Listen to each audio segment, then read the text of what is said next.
शाहरुख खान को मुंबई एयरपोर्ट पर रोक लिया गया। मुहाफिज रात भर जेरे हिरासत, वजह क्या बनी? शाहरुख खान को मुंबई एयरपोर्ट पर महकमा कस्टम ने पूछगछ के लिए रोक लिया। बताया जा रहा है कि किंग खान अपने साथ कुछ महंगी घड़ियां अपने सामान में ले जा रहे थे। बॉलीवुड स्टार शारजा में एक तकरीब में शिरकत के बाद भारत वापस आ रहे थे और निजी जेट से मुंबई इंटरनेशनल एयरपोर्ट के टर्मिनल 3 पर उतरे थे। किंग खान के पास कीमती घड़ियां सामान में उस वक्त मिली थीं जब मिस्टर खान और उनके साथ आने वाले टर्मिनल से निकल रहे थे। शाहरुख खान और उनके मैनेजर को कस्टम्स की रस्मी कार्रवाइयों को मुकम्मल करने के बाद एयरपोर्ट से बाहर जाने की इजाज़त दी गई। उनके मुहाफिज समेत उनके वफ्द के कुछ अरकान को पूछगछ के लिए रात भर हिरासत में रखा गया और सुबह के करीब जाने की इजाज़त दे दी गई।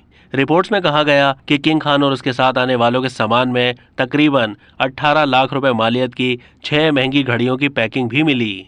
एयरपोर्ट से बाहर जाने की इजाज़त देने से पहले उन्हें कस्टम ड्यूटी की मद में 6,83,000 भारतीय रुपए अदा करने पड़े। अब तक के लिए इतना ही। मज़ीद मालूमात के लिए डेली जंग के यूट्यूब चैनल को सब्सक्राइब कीजिए।